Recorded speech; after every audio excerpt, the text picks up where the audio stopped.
The appearance of the ghost at the banquet is one of the most important moments of the play, so it's very important that you have a clear idea of why it matters. There's some debate among the characters present on stage about the reality of the ghost, and this debate was also occurring at the time the play was written. Officially, devout Protestants didn't believe in ghosts, and Protestant theologians often argued that apparitions could therefore only be the devices of the devil to disturb and mislead Christians. James I's Demonology, published in 1597, showed that he would approve the interpretation that the ghost could have been the dead body of Banquo raised from the grave by the devil. But for Roman Catholics, there was another possibility. They believed in purgatory, a state of moderated torment in which a soul would undergo purification before entering heaven and could benefit from the prayers of the living. From purgatory, a soul might return to earth in ghostly form. Nevertheless, there is much evidence that many individual Protestants, though supposedly scorning the idea of purgatory, did believe in ghosts. And ghosts feature in Scripture too. The disciples, for example, saw Moses and Elijah, who had not yet resurrected, with Jesus on the Mount of Transfiguration in Matthew 17, 1-9, and also the appearance of the spirit of a murder victim to the perpetrator of the crime was a deep-rooted motif of English folklore. Perhaps then Shakespeare probably intended to convey to the audience at large the impression of this time-honoured popular idea at work here. But he promotes wonder and suspense by raising the possibility that Macbeth might be hallucinating. Disbelievers in ghosts, such as King James and Protestant theologians, are also left free to interpret the ghost as a demonic apparition. A few features make this ghost particularly dramatic. It's both vividly bloody, reminding us of the brutality of Banquo's murder, and a lifeless shadow. It's also silent, and it's smiling, as if it's confident and knowing. When it sits in Macbeth's place, it takes his place as king at the head of the table. This is significant because it breaks the show of loyalty and honour that Macbeth seeks to command. The famous Shakespeare critic and director G. Wilson Knight said that the first time the ghost appears, it should sit in Macbeth's seat at the table. But the second time it appears, it should sit in the throne at the side of the stage. When giving your personal response to the play, that will be one idea to think about. Which do you think will be most effective and why? When Laurence Olivier played Macbeth, he had been leaning forward up until this line. But when he mentioned Banquo, straightened himself, drawing attention. The contrast between the appearance, the show that Macbeth is putting on in public and what we know about him is becoming painfully clear, and arguably Ross's courtesy here is shading off into sacrilege. Macbeth's short reply is extremely dramatic. How would you want an actor to deliver this line for maximum effect? And what do you think the other actors present should do in response? This and Macbeth's subsequent replies are notably short. One way to bring out the impact of these could perhaps be to whisper them. The actor Tree, when he played Macbeth, started whispering from this point. We can see here that Macbeth is accusing the others of either playing a trick on him or of having committed the crime itself. Irving's Macbeth said this line with a sharp smile, presumably hinting at the former. It's important that Macbeth has just spoken about Banquo's absence, but now he sees the ghost sitting in the seat he had intended for himself. At this moment, Trevor Lanham's staging had the ghost walking in front of the unseeing Lady Macbeth and the guests, heightening the disconnect between Macbeth and everybody else present on stage. Macbeth has distanced himself from the crime, but his conscience is aroused. he immediately denies to the ghost his own responsibility for the killing. Thou canst not say, I did it. The blood is on the hired killer, not on Macbeth himself. Perhaps, though, we could argue that the appearance of the ghost shows that Macbeth's equivocation with his conscience has failed. The effect of Ross's powerfully understated comment here, His Highness is not well, is captured nicely by Marvin Rosenberg's insight that Macbeth at this point is on the boundary of the bearable. One element of tragedy is the psychomachia of the protagonist, the war within the soul. We can see here that Macbeth is being torn apart. In one direction, his conscience pushes him to recognize guilt, but in the other, he's constantly trying to evade it. As we hear later in the play, who then shall blame his pestered senses to recoil and start, when all that is within him does condemn itself for being there? The attempt to keep seat, as it did at the beginning of the play, symbolizes the correct order, hierarchy, and position of things. You might also recall that Duncan noted the pleasant seat of Macbeth's castle at Inverness when he arrived there, and order still held. As before, unmanliness is once again Lady Macbeth's gloss on Macbeth's conscience. Some actors have delivered this line in a low and hoarse voice. What do you think is the mixture of coax and rebuke here? What's the balance of the two? In Act 1, Scene 7, Macbeth resisted his wife's goading by protesting that manliness contains inherent limits. I dare do all that may become a man. Who dares do more is none. What do you think this line reveals about his courage and pride? In response to her questioning his manliness, has he overstepped the limits that he previously respected? Her remark that what he sees is the mere painting of his fear is probably an echo of her remark that she would gild the faces of the grooms with blood. Gild meaning to cover, coat, or smear. Gild guilt, thus, shows she thinks it's easy to frame them and easy to move on. A little water clears us of this deed, because, like paint, the blood and therefore guilt will just wash off. But Macbeth cannot dismiss the ghost so easily, just as Lady Macbeth later cannot get the spot out. She also argues that his unmanly fear has produced the sight. Air drawn perhaps associates the dagger with the witches and air, and reminds us of Macbeth's initial remark that nothing is but what is not. Interestingly, Keane's Macbeth clung to Lady Macbeth at this point like a terrified child. And you'll recall Lady Macbeth's line, "'Tis the eye of childhood that fears a painted devil." What's shameful here is that his fear is effeminate. Whenever you see the word done, you should be paying very careful attention. Lady Macbeth seems to mock Macbeth here. Things without all remedy should be without regard. What's done is done. But the irony is that, of course, what's done is not done, and never is in this play. The commanding monosyllables here are significant, and in some productions, Lady Macbeth here sits on the stool to mock Macbeth. Laurence Olivier's Macbeth whispered this whole speech while backing away in fear. It's not the ghost's horrid, gory appearance that terrifies Macbeth.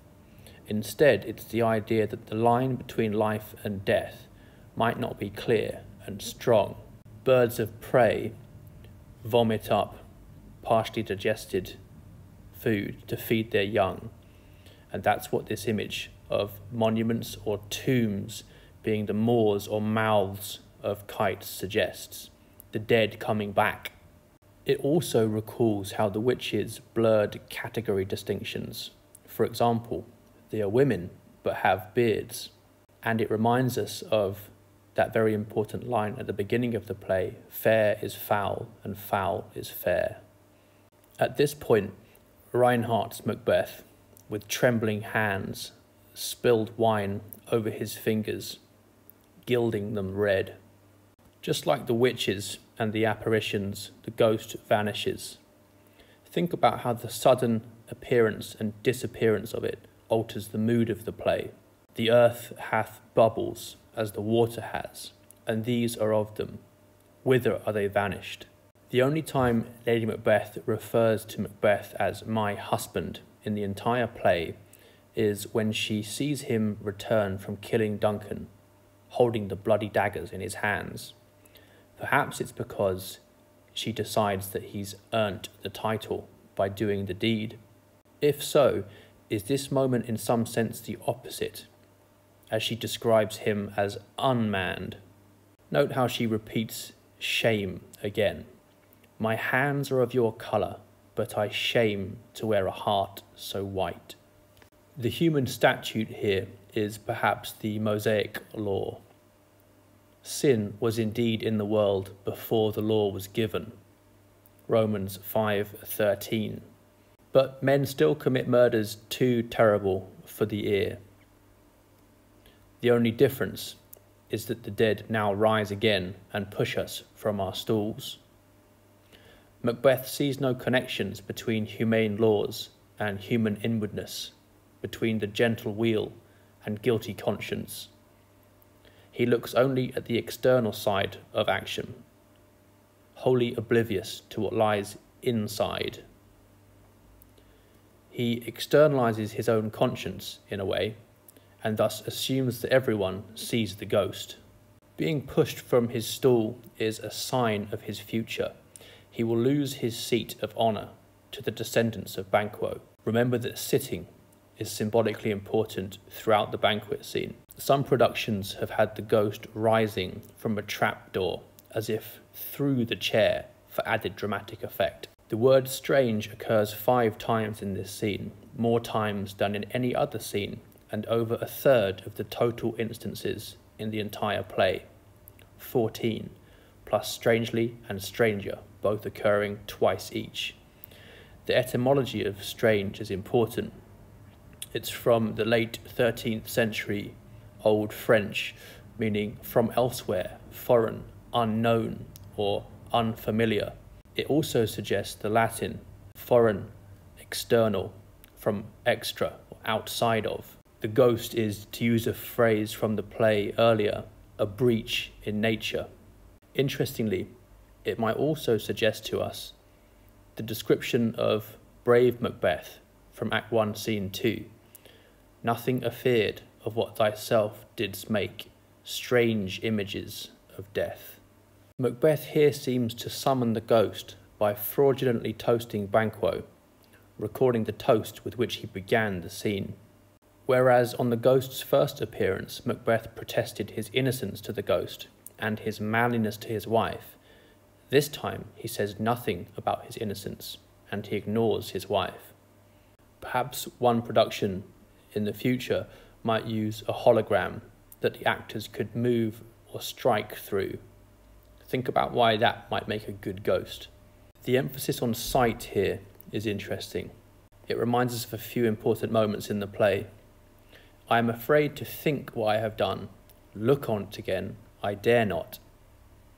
Come, thick night, and pull thee in the dunnest smoke of hell, that my keen knife sees not the wound it makes. Salvani's Macbeth hid his head under his robe at this point. The bravest of warriors reduced to a cowering child. Eyes without speculation, bones without marrow, and cold blood give the ghost a self-contradictory, half-living, half-dead appearance. You might compare it along those lines to the witches, the bearded women. One thing to note throughout this extract is how Lady Macbeth alternates between queenly grace and nervous apprehension. It's not just Macbeth who is torn with an inner conflict. Why is it that Macbeth says to the ghost, "Take any shape but that, i.e., a ghostly shape. It seems that the danger of death is one thing, but the lack of death's finality is another. Macbeth can face the former. He feels firm and strong when there's a terrifying physical threat. The warrior is able to use his sword against a bear, a rhinoceros, or a tiger.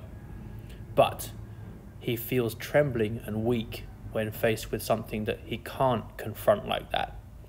It's as if to have firm nerves, he needs firm ground. If I stand here, I saw him. Thou sure and firm set earth. I had else been perfect, whole as the marble, founded as the rock.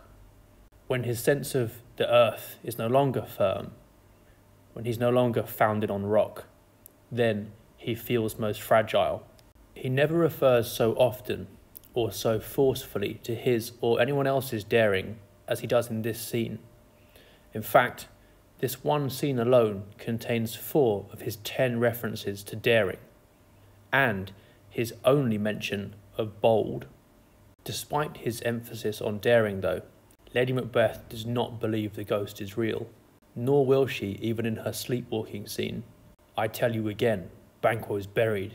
He cannot come out his grave. So, in her view, what Macbeth claims to be bold enough to look at is merely the painting of his fear. In fact, his fears are not even genuine fears, but merely imposters to true fear. If he trembles before the ghost, Macbeth challenges it to protest him, the baby of a girl. He's asserting his manliness here, contrasting a true man to the baby of a girl. By that, he presumably means, if I'm scared, call me a baby girl. So a manly man is the opposite of a female baby. But in another sense, everyone is the baby of a girl. Even the most manly man, Achilles, Alexander the Great, is the child of a female. Macbeth never speaks so vehemently of his manhood as he does in this speech, yet it is the only time he alludes to his mother. He does so, however, only to deny that he ever had one. Note the impact of the initial stressed syllable here. Unreal mockery, hence. Macbeth feels able to deal with real physical threats, but not ones like this. Here, some actors have attacked the ghost with a sword, and after its disappearance, hit the stool with their fists. Remember that fixity is a condition of strength for Macbeth. So as soon as the ghost is gone, he can reclaim his manhood. Implicitly, he thus concedes Lady Macbeth's charge against him. He was, in fact, unmanned before. The reference to mirth here echoes "be large in mirth" from the start of the scene. Some productions emphasise loud laughter and a mood of conviviality and camaraderie up until this point. Dorothy Teuton's Lady Macbeth tried to force a drink on Macbeth here, perhaps to make him bold, as it did her, but she let a drop of spilled wine fall on his hand and shuddered as she wiped it away, foreshadowing the sleepwalk. The reference to disorder here should remind us that tragedy tends throughout towards disorder. To use a visual image, in tragedy the clouds gather, ending in death, whereas in comedy they disperse, ending in marriage.